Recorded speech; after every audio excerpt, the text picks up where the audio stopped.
Yohanes 11 ayat 15. Tetapi syukurlah aku tidak hadir pada waktu itu, sebab demikian lebih baik bagimu supaya kamu dapat belajar percaya. Marilah kita pergi sekarang kepadanya. Ya. Kalau kita membaca tema di atasnya adalah tentang Lazarus dibangkitkan, ya. Kita pasti sering mendapatkan kebenaran firman ini, bahkan mungkin kita juga sering berbagi akan kebenaran firman ini. Ya, kita membahas tentang di sini tentang Yohanes, ya. Dalam Yohanes 11 ayat 15 berbicara tentang Lazarus. Ya, ada di sini yang bernama Lazarus. Itu membuat kita lebih gampang lagi mengingat cerita ini, ya. Ya kan? Ada Kak Lazarus. Sering ada kesalahan antara siapa? Lazarus dengan Zakheus. Ceritanya benar nggak? Ya kan? Sering kebalik-balik, benar nggak? Ya. Tapi kali ini kalau impact pasti langsung ingat, karena di sini ada pemusik kita namanya Lazarus. Pasti nggak kebalik lagi, ya kan? Ya. Di sini bercerita tentang Tuhan Yesus dengan orang yang Dia kasihi, Maria, Marta, dan Lazarus, ya. Di sini sering diibaratkan seperti Martiana dengan sering dipanggil sama si siapa? Maria dan Marta, ya kan? Tapi itu hanya plesetannya saja, ya. Hanya plesetan, hanya bercandaannya aja. Di sini jarak antara Betania dengan Yerusalem ternyata tidak begitu jauh. Kalau menggunakan berjalan kaki ternyata secara normal, ya, bukan yang santai-santai terus nongkrong-nongkrong, ngopi-ngopi cantik, bukan yang seperti itu. Tapi jalan senormalnya berjalan itu ternyata hanya kurang dari 1 jam, kata Mbah Google, ya. Ternyata itu hanya 1 jam cukup untuk ditempuh. Tapi ternyata Tuhan membutuhkan, di sini Tuhan Yesus membutuhkan 4 hari baru bisa nyampe ke sana. Nah, kalau kita membuka ayat 6, mari kita sama-sama membuka ayat 6. Saya minta dengan kasih John membacanya ayat 6-nya. Ayat 6.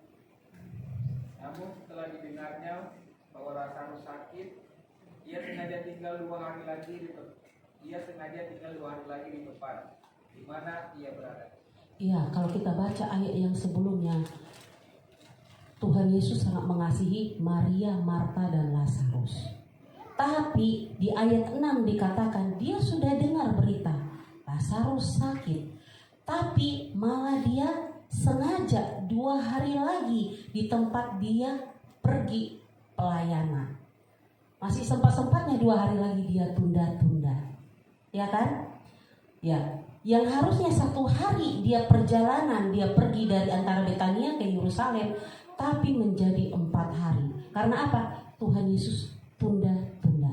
Bukan saya yang bilang tunda-tunda, tapi tadi kita baca di ayat 6, Tuhan sengaja tunda-tunda, ya. Bahkan dia butuh waktu lagi 2 hari lagi. Ngapain Tuhan Yesus di situ? Kalau kita baca secara keseluruhan, Tuhan Yesus di situ memberikan kesembuhan. Karena kenapa? Banyak sekali yang mengikuti dia. Tuhan Yesus di situ bukan kopi-kopi cantik atau ngerumpi-ngerumpi, tidak. Tuhan Yesus di sana pelayanan. Karena banyak sekali orang yang mengerumuni dia. Banyak sekali orang yang meminta kesembuhan. Banyak sekali orang yang minta dilayani oleh Tuhan. Amin. Pertanyaannya, mengapa Tuhan Yesus sengaja berlama-lama? Kayak apa ya? Kan kita tahu Tuhan Yesus itu sangat sayang Maria. Tuhan kan tahu bahwa dia sangat sayang Marta dan Lazarus. Seperti kita nih. Kalau kita dengar orang yang kita kasihi, kekasih mungkin, pasangan kita mungkin, atau mungkin orang tua kita mungkin, kita dengar sakit, kaki ini cepet, nggak mau nanya dulu sakit kenapa, apanya kenapa, enggak. Pokoknya nyampe dulu nanti ditanya. Benar nggak? Ini Tuhan Yesus sudah tahu orang yang dia kasihi sakit, tapi masih dia tunda-tunda untuk pergi. Kenapa? Ya, kenapa? Yuk kita buka Yohanes 11 ayat 15 tadi. Di situ dikatakan,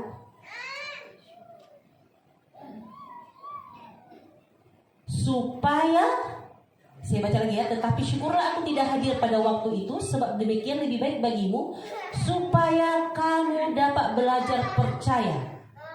Marilah kita pergi sekarang kepadanya, supaya kamu dapat belajar percaya. Ya. Jadi Tuhan Yesus memiliki alasan ternyata kenapa dia menunda-nunda untuk pergi menemui Lazarus yang sudah dinyatakan sakit. Ternyata supaya Maria, Marta, Lazarus di sini sudah meninggal. Maria dan Marta itu belajar percaya. Bahkan murid-murid yang bersama-sama dengan Tuhan Yesus juga kan mendengar berita tentang Lazarus, mengetahui tentang bahwa Tuhan mengasihi Maria, Marta, dan Lazarus. Ya, di sini Tuhan ingin agar mereka belajar percaya, agar Maria, Marta, dan murid-muridnya belajar percaya. Kalau kita membaca kebenaran firman Tuhan hari ini, juga kita diajak untuk belajar percaya. Sering bukan? Kayaknya doa saya ini sebenarnya Tuhan tinggal balik saja, Tuhan tinggal omong saja, pasti terjadi. Tapi sering sekali kesannya kayak ditunda-tunda. Contoh, saya sudah berteman, bahkan bersahabat, bermusuh dan segala 2 tahun dengan suami pada saat itu. Saya minta terus sama Tuhan, jodoh saya siapa Tuhan? Tapi nggak ada di sebelah saya nggak tahu, nggak dikasih tanda, nggak dikasih ini. Seakan-akan ditunda-tunda bukan? Tapi sebenarnya itu sudah tunjukkan. Ada mungkin, Tuhan, saya kepengen sembuh Tuhan. Sebenarnya gampang sekali kan Tuhan bilang, sembuh, pasti sembuh. Tapi kayaknya kita dikasih proses dulu nih. Berobat dulu, janjian dulu ketemu dokter. Apalagi yang BPJS nih, perjuangannya semangat. Ya, pagi-pagi kita udah harus ambil nomor. Setelah itu siang ketemu dokternya, ambil obatnya. Jam 11 malam atau jam 12 malam baru obat di tangan kita. Luar biasa.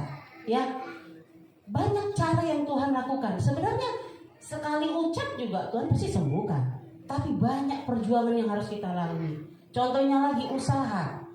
Kita merasa sudah sampai leluhur kita pedagang.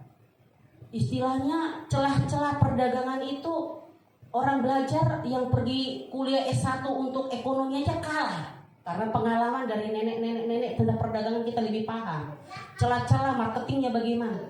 Tapi kok kayaknya standar-standar saja. Bukannya mudah Tuhan langsung sukses orang langsung datang membeli produk kita. Gampang kan? Tapi terkesan sering sekali kayaknya ditunda-tunda, bukan? Ya. Ternyata itu semua agar apa? Supaya kita belajar percaya.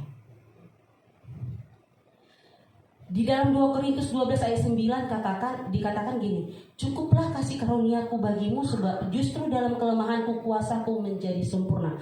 Ternyata ada baiknya juga Tuhan menunda-nunda. Dengan kita seakan-akan mentok, sehingga kita merasa aduh, tidak ada lagi jalan keluar. Ke kanan sudah dicoba, ke kiri sudah dicoba, ke depan sudah, jungkir balik sudah. Hanya satu, doa ke atas belum dilakukan. Karena kenapa? Masih menggunakan aku pasti bisa. Emang bisa. Orang tidur juga Tuhan tidak akan dikasih makan. Firman bilang begitu bukan? Tapi ada juga firman berkata tidur pun Tuhan berkati. Tetapi orang malas tidak dikasih. ya, orang malas tidak dikasih makan, ya kan? Tapi ada saat-saatnya memang kita sudah berjuang semampunya kita, tapi kok kayaknya ditunda-tunda Tuhan jawaban itu, ya kan? Ada saatnya kita memang Tuhan ingin kita kayak mentok banget, sampai enggak angkat tangan, angkat kaki, dan agak semuanya. Saking sudah hanya kepada Tuhan pertolongan itu. Ada saatnya kita harus di posisi itu. Ternyata kalau kita mempelajari itu tadi, dikatakan tadi di ayat 15, supaya kamu dapat belajar percaya. Firman ini bukan hanya untuk Maria, Marta ataupun murid-muridnya, tapi untuk kita juga. Ya. Ketika Lazarus sudah mati, awal-awal kan Lazarus belum mati ya, yang diinformasikan kepada Yesus itu Lazarus masih sakit pada saat itu. Tapi setelah Lazarus mati, Yesusnya datang bukan? Datang, tapi setelah mati. Datang. Terkesan, ini terkesan. Yesus datang sia-sia bukan? Secara pemikiran kita, orangnya udah mati, kok baru datang? Sia-sia bukan? Pasti dari cara logika kita, kok waktu dia sakit kamu nggak datang, udah mati, terkesan seakan-akan itu orangnya udah mati, mau ngapain lagi gitu. Kalau kita membaca secara keseluruhan, pernyataan Marta juga, pernyataan Maria juga udah menyatakan kayak ya gitu ya. Tetapi ternyata itu semuanya tidak ada yang sia-sia. Kalau pada saat ini seakan-akan doa kita ditunda-tunda oleh Tuhan, ternyata itu tidak ada yang sia-sia, ya. Karena keterlambatan Tuhan bukanlah suatu keterlambatan, melainkan suatu kesempatan untuk melatih iman kita untuk lebih percaya, berharap, dan mengandalkan Tuhan. Ya, mungkin saat ini kita berpikir, ya sudahlah, suka-sukamu Tuhan lah. Artinya artinya itu kayak putus asa, bukan memiliki pengharapan ya. Beda ya, memiliki pengharapan berserah kepada Tuhan dengan udahlah gitu, pasrah gitu. Beda. Yang Tuhan inginkan itu adalah tetap memiliki pengharapan, bukan pasrah karena udahlah gitu, kayak nggak ada harapan lagi. Bukan yang itu yang Tuhan mau. Tuhan mau kita berserah kepada Tuhan secara total, ya. Yang harus kita ingat, walaupun mungkin jalan sudah tidak ada lagi, ke kanan kita sudah nggak bisa, ke kiri kita sudah nggak bisa, ke belakang kita nggak bisa, ke depan kita nggak bisa, ya. Dengan ucapan ini saya baru ingat dengan ibu.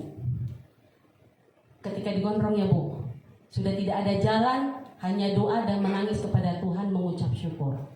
Di situ baru ada jalan keluar. Apalagi Bu Rice selalu mengingatkan, kalau saya curhat, kalau doa, jangan selalu katakan apa masalahmu. Terus aku ngapain?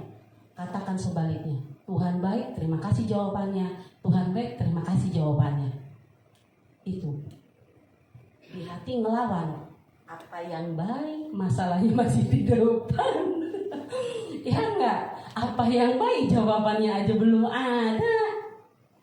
Tapi kemudian saya berpikir, orang tua tahu kita butuh sepeda. Tapi kalau terus-terusan merengek yang diucapkan sepeda terus, orang tua dari yang setuju jadi akhirnya gak setuju. Benar gak?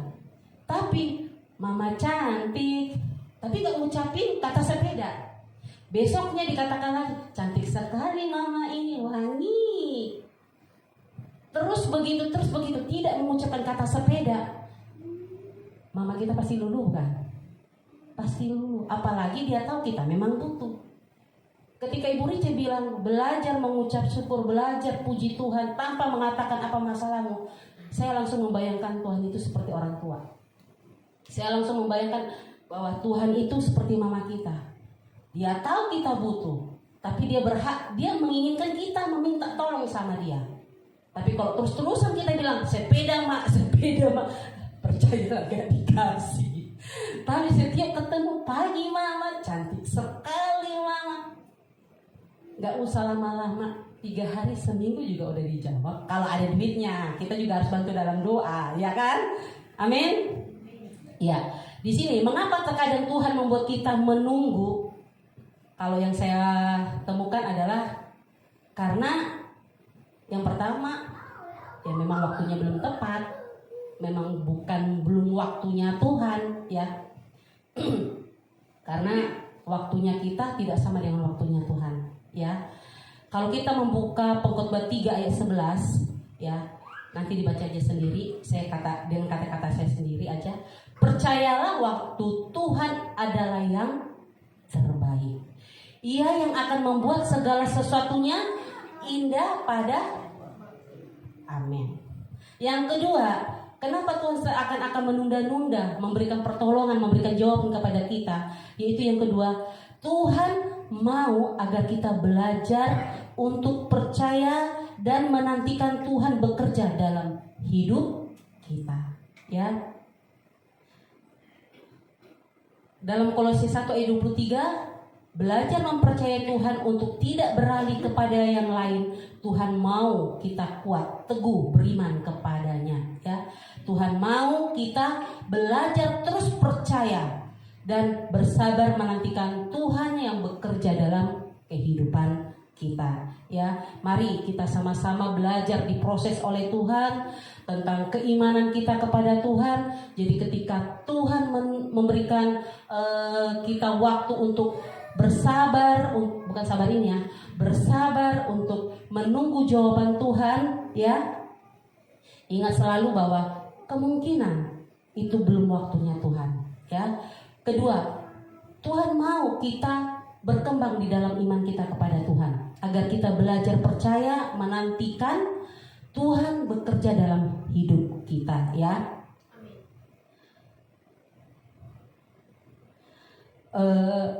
Mazmur 27 ayat 14 dikatakan, nantikanlah Tuhan, kuatkanlah dan teguhkanlah hatimu, ya, nantikanlah Tuhan.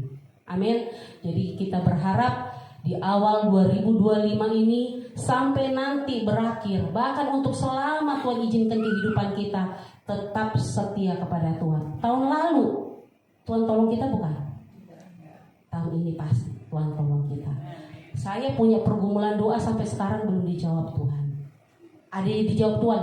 Banyak. Ya, yang belum dijawab Tuhan lebih banyak.